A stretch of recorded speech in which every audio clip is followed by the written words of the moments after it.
नमस्कार दोस्तों, मैं एडवोकेट यशवंत यादव आपका स्वागत करता हूं लाइडवाइज में। आज देखिए, हमारे पिताजी को थोड़ी सी तबीयत खराब हो जाने के कारण मुझे आज लखनऊ के वेदांता हॉस्पिटल में आना पड़ा। और यहाँ पे कुछ दिन, कल भी यहाँ पे था, आज भी था, तो वीडियो हमारी रेगुलर नहीं आ पा रही है।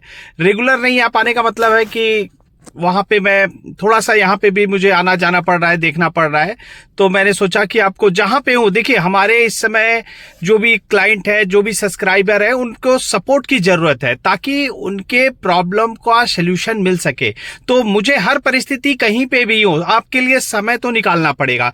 तो बहुत सारी लोगों की ये समस्याएं थी। हमारे बहुत सारे क्लाइंट का फ़ोन आया, सर कह रहे हैं कि सर FIR दर्ज हो जाएगी, आपका अकाउंट आज रात के 12 बजे NPA में जाने वाला है।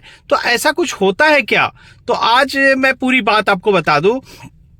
यदि आपका आज उनके कोई रिकवरी एजेंट का फोन आया, उन्होंने कहा सर आज रात के 12 बजे मेरा अकाउंट को NPA में डाल देंगे। उन्होंने कह रहे हैं कुछ पैसे पेमेंट करिए, एक ही EMI पे करिए, नहीं तो आपके ऊपर कानूनी कार्रवाई होगी। तो ऐसा कुछ कह रहे हैं, तो ऐसा क्या होता है या नहीं होता है, इसके बारे में थोड़ा सा डिटेल में बता दीजिए कि हाँ ऐसा कुछ होता है। तो मैंने सोचा कि इस पे वीडियो ही बना देता हूं कि क्या FIR दर्ज होती है, क्या जेल का कोई प्रावधान है, या कोई वारंट इशू हो सकता है।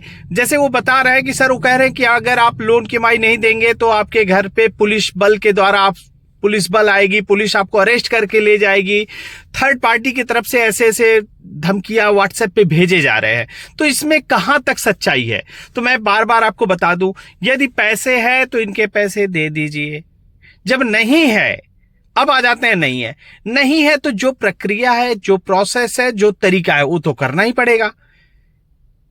क्योंकि जो आपने लोन लिया, डिफॉल्ट किया, नहीं दे पा रहे हैं, तो सबसे पहला काम क्या है? आपको लीगल प्रायर नोटिस जरूर देना है।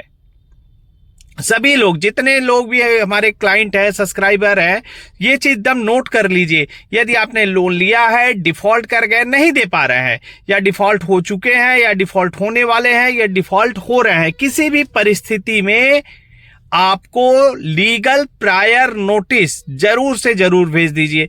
लीगल प्रायर नोटिस का मतलब क्या होता है? मैं ज्यादातर हर वीडियो में ये चीज जरूर आपको इन्फॉर्म करता हूं कि लीगल प्रायर नोटिस बनाना बहुत जरूरी है, क्योंकि RBI की गाइडलाइन में साफ शब्दों में ये चीजें हैं कि आपने लोन लिया, डिफॉल्ट किया, तो कंपनी को क्या आपने अवगत कराया?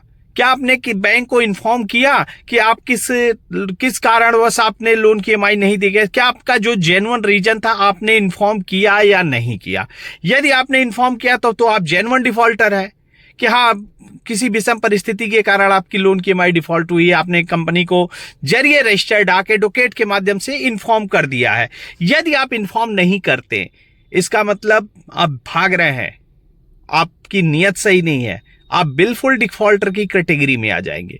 तो इसलिए सबसे पहला काम, किसी विषम परिस्थिति, चाहे जॉब लॉस हो गया हो, चाहे व्यापार में घाटा हो गया हो, चाहे कोई बीमारी हो गई हो, या कोई भी ऐसी क्रिटिकल कंडीशन हो सकती है, क्योंकि कोई ऐसी चीजें बता के नहीं आती कि हाँ जॉब लॉस हो गया या फिर कुछ भी होता है, तो ये चीजें आपको इन्फॉर्म नहीं किया जाता है, कोई बता के नहीं आता।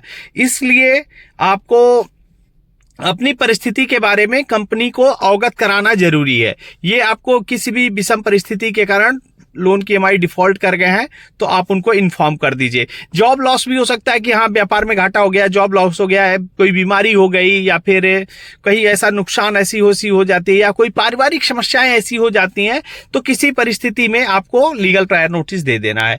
ये कोई भी विषम परिस्थिति होती है। उसके बाद थर्ड पार्टी की तरफ से जो ये धमकियां आ रही हैं, जो बहुत सारी ये धमकियां आती हैं कि आपको थर्ड पार्टी आपकी तरफ धमकी देते हैं कि आप लोन की EMI नहीं दे पा रहे हैं, तो गैर कानूनी तरीके से कुछ पैसे दे दीजिए। लोन लिए, डिफॉल्ट कर गए, कुछ पैसे देने का क्या मतलब है?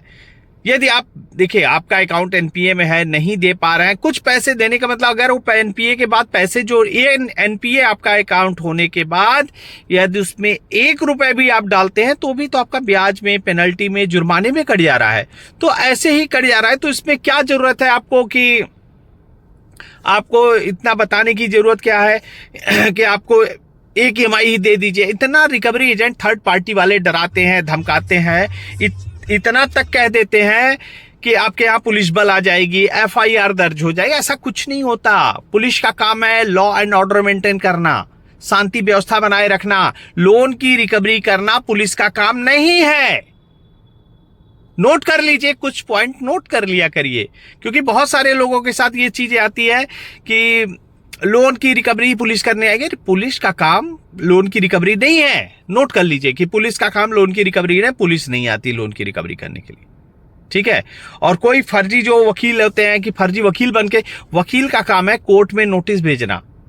कोर्ट का काम होता है एडवोकेट का। एडवोकेट का काम नहीं है किसी को डराना धमकाना। कोई भी वकील हो, चाहे सुप्रीम कोर्ट का हो, हाई कोर्ट का हो, डिस्ट्रिक्ट कोर्ट का हो या तहसील का हो, कहीं का भी हो, कोई भी एडवोकेट अगर वो लॉ की डिग्री लिया है, अगर वो रियल में एडवोकेट है, तो कभी भी किसी को डराएगा धमकाएगा नहीं, क्योंकि एडवोकेट एक्ट में ये प्रावधान ही नहीं है। एडवोकेट का काम है नोटिस भेजना, कोर्ट में उसका काम है, रिटर्न में उसका काम है किसी को फोन करके कि लोन की वसूली कर रहा कि नहीं देंगे तो आपके ऊपर 420 का केस हो जाएगा, 406 का केस हो जाएगा, जो कि 316 318 बीएनएस में हो गया है। तो ऐसा कुछ भी नहीं है।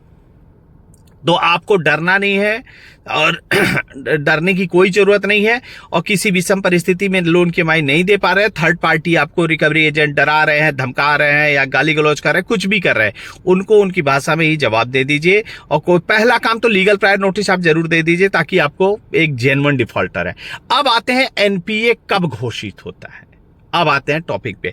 एनपीए का मतलब क्या होता है? एनपीए का मतलब है नॉन परफॉर्मिंग एसेट। बहुत सारे लोगों को धमकी आती है कि आपका अकाउंट आज एनपीए में जाने वाला है। अरे जाने वाला है, जाने दो। नहीं पैसा है तो एनपीए में तो जाएगा ही। एनपीए कोई बम है कि ऐसे आपका अकाउंट एनपीए में जा रहा है? ये कोई बात होती है? लोन की EMI लगातार आप 3 EMI नहीं दे पा रहे हैं तो ऑटोमेटिक, ये तो एक बैंकिंग की भाषा है। ये तो बैंकिंग की भाषा है। एनपीए मतलब नॉन परफॉर्मिंग एसेट। आपके पैसे से बैंक को लाभ नहीं हो रहा है, उसी को तो एनपीए कहते हैं। कोई अलग से कोई विकल्प नहीं है। एनपीए हो जाएगा तो आपके ऊपर पता नहीं क्या बम हो जाएगा, ऐसा कुछ नहीं है। जितना इन्होंने रिकवरी एजेंट फर्जी वाले बना के रखे हैं। जैसे होता क्या है, अगर बैंकिंग की भाषा में बता दूं, जैसे आपने लोन लिया है तो डिफॉल्ट कर गए, तो अगर एक EMI डिफॉल्ट हुई, फर्स्ट EMI डिफॉल्ट होती है, तो आपके अकाउंट को डाल देंगे SMA 0 में। SMA 0 का मतलब होता है सब मेंशन अकाउंट 0। उसको 0 में डालने का मतलब होता है, इसमें देखिए अगर आपकी लोन की EMI डिफॉल्ट होती है तो ज्यादातर तो आप लोग देखे ही होंगे कि बहुत सारे फोन कॉल ये सब आने शुरू हो जाती है। तो फोन आने लगते हैं, कॉल आने लगते हैं, कोई भी ऐसी फोन आते हैं, कॉल आते हैं, तो उस कंडीशन में इनको इन्फॉर्म कर। पहले तो सॉफ्ट, पहला महीना है तो एकदम सॉफ्ट में बात करेंगे, बहुत ज्यादा हार्ड रिकवरी नहीं करते हैं, आपको बताते हैं। या कंप्यूटराइज कॉल आती है या ऑटो जनरेटेड कॉल आती है कि हाँ आपको इस दिन EMI पे कर देनी है, आपका इतना दिन ड्यू चल रहा है, तो ये सॉफ्ट कॉल आती है SMA 0 में, स्पेशल मेंशन अकाउंट 0। इसका मतलब होता है, ये बैंकिंग की भाषा है। जैसे एनपीए होता है मैं उसी की बता रहा हूँ स्टार्टिंग से कैसे होता है। जो SMA 1 क्या होता है, एक EMI डिफॉल्ट होने पे क्या होता है, अगर आपने एक EMI नहीं दे पाए, दूसरी EMI भी डिफॉल्ट कर गए, दूसरी EMI डिफॉल्ट कर गए, SMA 1, पहला EMI डिफॉल्ट हुआ SMA 0, दूसरा EMI पे SMA 2, इसमें SMA 1 में क्या होता है, स्पेशल मेंशन अकाउंट 1 में क्या होता है, इसमें उनको पता चलता है एक EMI डिफॉल्ट हो गई, दूसरी भी डिफॉल्ट हो गई है, तो इसमें थोड़ी रिकवरी हार्ड करते हैं, थोड़ा सा इनके बात करने का तरीका माने वो शिफ्ट कर देते हैं SMA 2 वाले लोगों के पास, जिनको रिकवरी का प्रोसेस सेकेंड स्टेज का होता है, उस हिसाब से वो रिकवरी करने के लिए फोन करते हैं, कॉल करते हैं, इसमें विजिट भी कर सकते हैं। उसके बाद यदि आपकी दूसरी EMI बाद तीसरी EMI भी डिफॉल्ट हो जाती है, 90 दिन पूरे हो जाते हैं, उसके बाद 92 डेज के बाद आपका अकाउंट को ये घोषित कर देते हैं एनपीए में। एनपीए मतलब नॉन परफॉर्मिंग एसेट। यदि इससे आप बैंक को कोई लाभ नहीं होता है, उसी को तो कहते हैं एनपीए। एनपीए का मतलब 3 EMI लगातार आपने 3 EMI डिफॉल्ट कर गई, 92 डेज से ज्यादा हो गए, आपके अकाउंट को एनपीए में डाल दिया गया। यही तो एक कैटेगरी है। एनपीए कोई बहुत बड़ा ऐसा इशू नहीं है। आपका अकाउंट, जैसे रिकवरी एजेंट एक हमारे क्लाइंट को डरा दिया, आपका अकाउंट आज रात में एनपीए में जा रहा है, 12 बजे रात को एनपीए में जा रहा है, आपके ऊपर जेल हो जाएगी, एफआईआर हो जाएगी, पुलिस घर पे आएगी, ऐसा कुछ भी नहीं है। एनपीए होने का मतलब एफआईआर होना नहीं है, एनपीए होने का मतलब आपको जेल नहीं होगी, ऐसा कुछ भी नहीं है। तो एनपीए एक कैटेगरी होता है, जैसे एसएमए, ऐसे तो होगा आपका बैंकिंग की भाषा में SMA1, SMA2, एनपीए। तो ये तो बैंक की एक भाषा है, कैटेगरी है, उसमें कैटेगरी में बांटा जाता है कि हाँ आपका इस श्रेणी में आ गया है, आपका एनपीए में हो गया है। एनपीए के बाद इसको एक मॉनिटर किया जाता है कि हाँ आपकी SMA1 में है, SMA2 में है, SMA3 में है, एनपीए में है। ये एक कैटेगरी है, उसको मॉनिटर करने के लिए बैंकिंग की ये भाषा है, जो आरबीआई की गाइडलाइन में भी है कि आपके अकाउंट को एनपीए में प्रक्रिया होती है, उसको मॉनिटर करते रहते हैं। उसके बाद एनपीए के पहले भी ये आपको रिकॉल नोटिस माने अब हमें आपसे कोई मतलब नहीं है, आपको हमारे पूरे पैसे ब्याज, पेनल्टी, जुर्माने के साथ में 7 दिन के अंदर पूरे पैसे में वापस करने हैं, उसको कहते हैं रिकॉल नोटिस। और उसमें डिमांड नोटिस भी आता है। ये अच्छा, ऐसा रिकॉल नोटिस, डिमांड नोटिस, ये जरूरी नहीं है कि एनपीए के बाद ही आएगा, ऐसा नहीं, एनपीए के पहले भी ये रिकॉल दे सकते हैं, डिमांड नोटिस देते हैं, तो ये एनपीए के बाद में ही आ सकता है, पहले भी आ सकता है। लेकिन ये बहुत बार ऐसा होता है, आर्बिट्रेशन का भी नोटिस फर्जी देने लगते हैं। एनपीए के पहले आर्बिट्रेशन का नोटिस तो हो ही नहीं सकता। एनपीए के पहले बिना आपका अकाउंट एनपीए में गए आपके ऊपर कोई कानूनी कार्रवाई नहीं कर सकते। जैसे payment and settlement act section 25 का केस है, या कोई भी कानूनी कार्रवाई करना होता है तो आपको अकाउंट को एनपीए में डालना होगा, और बिना एनपीए में गए सेटलमेंट भी नहीं हो सकता। ये भी ध्यान दीजिए, ऐसा नहीं है कि आपका अकाउंट को सेटलमेंट के लिए ऑफर, जैसे बहुत लोगों के साथ ये ऑफर आ जा रहे हैं कि सर 2 EMI डिफॉल्ट हुई है, मेरे पास फोन आ रहा है कि आप सेटलमेंट कर लीजिए, इतना अमाउंट दे दीजिए, सेटलमेंट हो जाएगा। तो ये चीज जान लीजिए, ये टोटल फ्रॉड हो रहा है आपके साथ। बिना एनपीए में गए सेटलमेंट हो ही नहीं सकता। कुछ चीजें तो आप लोग नोट कर लीजिए, बिना सेटलमेंट के, बिना एनपीए में गए settlement one time pass, OTS जो होता है, वन टाइम सेटलमेंट हो ही नहीं सकता। तो ऐसे भ्रमित में मत पड़िए, क्योंकि बहुत सारे लोगों के पास ऐसी ऐसी समस्याएं आ रही हैं, ऐसी ऐसी बातें सुनने को मिल जाता है, सर ये चीजें हो गया, ये चीजें हो गया, इसमें कितनी सच्चाई है। तो मैं एज ए एडवोकेट आपको वही चीज बताऊंगा। देखिए, अगर आप हमारी बहुत पहले से वीडियो देख रहे हैं तो आप तो लोन के एक्सपर्ट हो चुके होंगे, आपको इतनी नॉलेज होगी, आपको कोई बेवकूफ नहीं बना सकता। क्यों? क्योंकि जो हमारे क्लाइंट है, हमारे सब्सक्राइबर है, विधि के अनुसार जो नियम है, जो प्रोसेस है, जो तरीका है, वही तो करेंगे। और ये फर्जी रिकवरी एजेंट, जिनकी सभी बातें ही झूठी मुझे लगती हैं, जो फर्जी रिकवरी होते हैं, जिनके पास आई कार्ड नहीं है, डीआरए लाइसेंस नहीं है, विजिट लेटर नहीं है, बहुत सारी आपको जेल हो जाएगी, ये कराना पड़ेगा, ये हो जाएगा, बहुत इतना आपको डरा देंगे, धमका देंगे कि आदमी के अंदर आत्महत्या तक करने का विचार आने लगता है। तो ऐसे गलत गलत विचार भी आ जाते हैं। तो ऐसे गलत विचार आपको नहीं आने हैं मन में। और थर्ड पार्टी रिकवरी एजेंट की तरफ से बहुत सारे, अच्छा, नोटिस आ रही है आपके पास, अगर आर्बिट्रेशन की, एनपीए के बाद आर्बिट्रेशन नोटिस आ रही है, तो आपको आर्बिट्रेशन की नोटिस का ऑब्जेक्शन जरूर देना है, नोट कर लीजिए।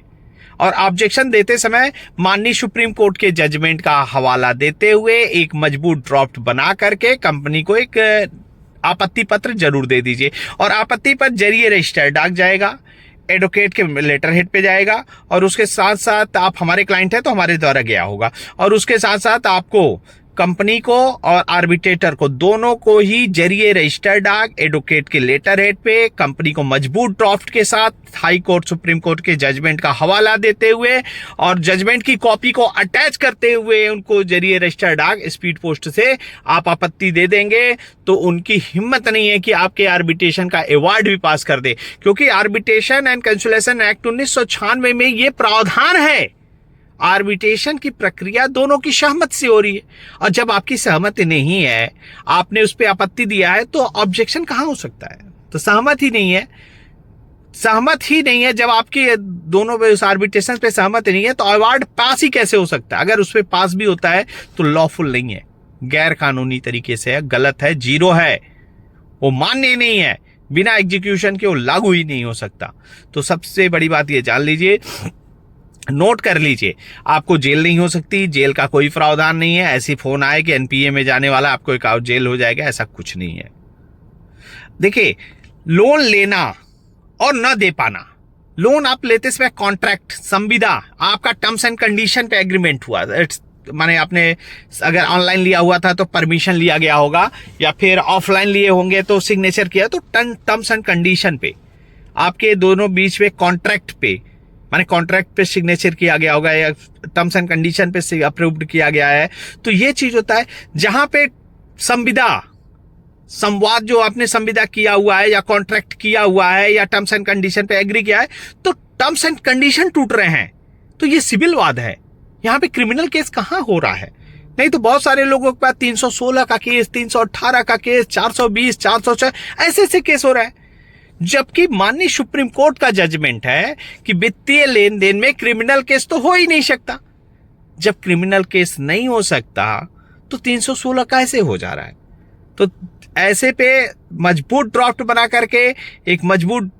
करके उस पे सुप्रीम कोर्ट का जजमेंट का हवाला देते हुए कि हाँ, वित्तीय लेन देन में क्रिमिनल केस नहीं हो सकता, ये सिविल वाद है।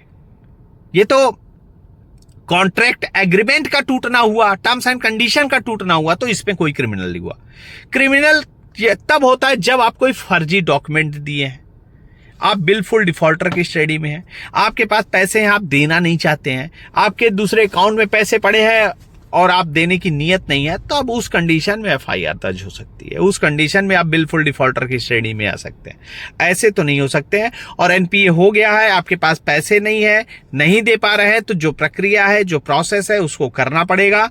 फेक डॉक्यूमेंट है तो उसके लिए आप बिलफुल डिफॉल्टर की श्रेणी में आ सकते हैं। तो कभी भी आपको अगर एनपीए होने के बाद, अगर होता है ना एनपीए होने के बाद पैसे मांग रहे हैं, क्या करें? एनपीए होने के बाद आपको 1 रुपए भी नहीं देना है। एनपीए के बाद अगर आप 1 रुपए भी देते हैं तो ये जान लीजिए आपके द्वारा दिए गए पैसे ब्याज, पेनल्टी और जुर्माने में ऐड होंगे, उसका कोई फायदा नहीं होगा आपको, क्योंकि वो एनपीए हो गया, नॉन परफॉर्मिंग एसेट। आपके पैसे से जब लाभ नहीं हो रहा है तो आपके अकाउंट को ब्याज, पेनल्टी, जुर्माने में ऐड कर देंगे, अगर वो कुछ भी पैसा एनपीए के बाद आप देते हैं तो। और उसके बाद देखिए, होता तो सेटल अनसिक्योर्ड लोन है, लिए है, नहीं दे पा रहे हैं किसी भी विषम परिस्थिति में, तो उस कंडीशन में आप कंपनी को प्रायर नोटिस जरूर दे दीजिए। और उसके बाद एनपीए के बाद ओटीएस में एक बार वन टाइम सेटलमेंट के लिए ऑफर कर सकते हैं कि सेटलमेंट नोटिस दे सकते हैं, सेटलमेंट के लिए लेटर दे सकते हैं कि हाँ, मुझे सेटलमेंट करना है, इतना अमाउंट है मेरे पास, ये प्रक्रियाएं होती वो कर सकते हैं। बहुत ज़्यादा डरने की, घबराने की ज़रूरत नहीं है। और कोई दिक्कत हो, समस्या हो, परेशानी हो तो मेरा नंबर है, आप हमसे संपर्क कर सकते हैं। और किसी प्रकार की कोई दिक्कत, समस्या, परेशानी हो, अभी मैं यहाँ पे कुछ दिन तक, हमें यहाँ लखनऊ के हॉस्पिटल है, यहाँ पे मुझे रहना पड़ेगा, कुछ परिस्थितियां होती हैं ऐसी परिस्थितियां के कारण। और किसी प्रकार की कोई दिक्कत हो, समस्या हो, परेशानी हो, हमारा नंबर है, हमसे संपर्क कर सकते हैं। और हमारी टीम आपके लिए जो भी नोटिस आ रही है, नोटिस का जवाब देना, प्रोसेस जो करना, किसी भी प्रकार की कोई भी दिक्कत, समस्या, परेशानी जो भी होगा हमारे इनसे देख लिया जाएगा। और इसी के साथ साथ मैं अपनी बातों को अब यहीं समाप्त करता हूँ। जय हिंद, जय भारत, धन्यवाद।